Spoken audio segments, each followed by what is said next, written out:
Hey crafty friends, it's Ashley and today I am here with the last video in the Pinspired paper crafting series with Jen Chapin. You can see our inspiration image and it inspired me to do a Halloween layout this week, and we also have a free cut file.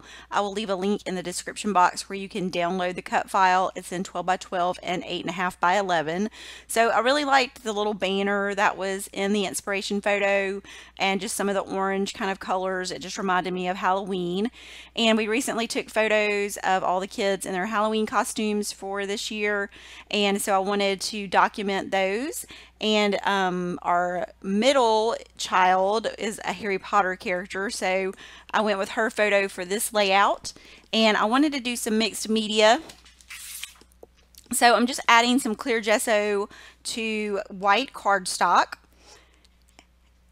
And then I'm going to go and add some watercolors to go along with my collection. And I'm using the Simple Vintage Halloween collection from Simple Stories for this layout. I really like the color scheme and the patterns and all of the ephemera that comes with it. So once I let that dry, I come back and I want to back my banner. So I'm going to use some of the papers and just trace the inside pieces of the star shapes and cut those out. These papers, most of them are lighter on one side and darker on the other, so I wanted to try to trace my stars on the lighter side so that I could see my pencil lines. And since I did that, I had to go back and erase the pencil lines once I finished. But I used the same pattern paper for each row of stars, and so there's only 2 stars on each banner piece that you have to back. You could do each one different colors if you wanted to. You could cut your banners all from the same pattern paper. I decided to cut each banner strip from a different pattern paper just so I could bring in a lot of those patterns from the collection, just because I liked them so much. So I'm going to back all of those first. And I'm just using my fine liner bottle with my liquid adhesive. It's the Scotch liquid adhesive, and I really like it. It does a good job on keeping everything secure. And I'm just going to finish this last one here, and I'll do all the rest of those off screen, just getting those backed. But you can see for the top banner that had the black cut out of the stars, I backed with a lighter pattern paper, and then this one that has the orange stars, I backed with a darker pattern paper just to add some contrast. And since my gesso has dried, I want to go ahead and add my mixed media, and I'm just using my watercolors, and I'm really only working with orange here, just kind of a couple of shades, just to bring in some of that same color that's in the Simple Stories collection. And I wanted to do it in 2 places here. I'm going to layer my photo over the mixed media toward the bottom, and then my title in the spot up at the top. So I just wanted those 2 little places there because I am going to have the banners, and then I'll have some clustering around the title and the photo. So I just wanted to have those little spaces, and I'm just kind of trying to spread it out enough so that my title will fit, and also so some of it will peek out from behind the photo when I get the photo added. And you can see I'm just kind of layering those 2 colors over one another. There's kind of a more orange brown in the collection, and then a little bit of a brighter orange in the collection. So I just wanted to layer those 2 colors together. And now you can see I got that finished, it dried, and off camera I went ahead and added the banners and some machine stitching just along the little kind of top part that the stars hang from. And I'm going to get started adding my photo, and I finally got some of this foam that Missy Whidden uses a lot. I did not have the adhesive foam at my store. This is just regular foam. It does not have any sticky on either side, so I just used the liquid adhesive to add it to the photo and then to the layout. And for the title, I had these gold foam letters, the thickers, and I thought those would be cool with a little pop of gold. And these stick really well. I didn't have to add any extra glue behind those over the mixed media. They just stick on their own, so that was really good. I didn't have to take the extra time to add any more adhesive to those.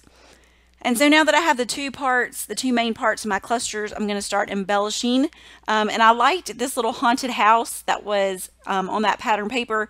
I think this one is also in the ephemera pack, but this way I get to use it twice. I fussy cut it from the pattern paper, and then I also have the one that's in the ephemera bag if I want to use it later on. And really this is, I think this is my first, yeah, this is my first layout from photos of 2018 for Halloween, so I'll have a lot more to do. I have definitely, I know, two more costume layouts to do, one for Madison and one for Reese, and then we'll have some from Trick or Treat Night. So I'll definitely have more Halloween layouts to get done. And right here, I just went through the ephemera pack and picked out some pieces that I wanted to use. I want to create kind of a scattered look across the page that will kind of bring those two clusters together. So I liked this chipboard piece with the skull and crossbones, and I wanted to add that up to the top. And then her Patronum would probably be a dog or a cat. So I loved that this chipboard cat was in the collection, and I just used that to add it right beside the photo.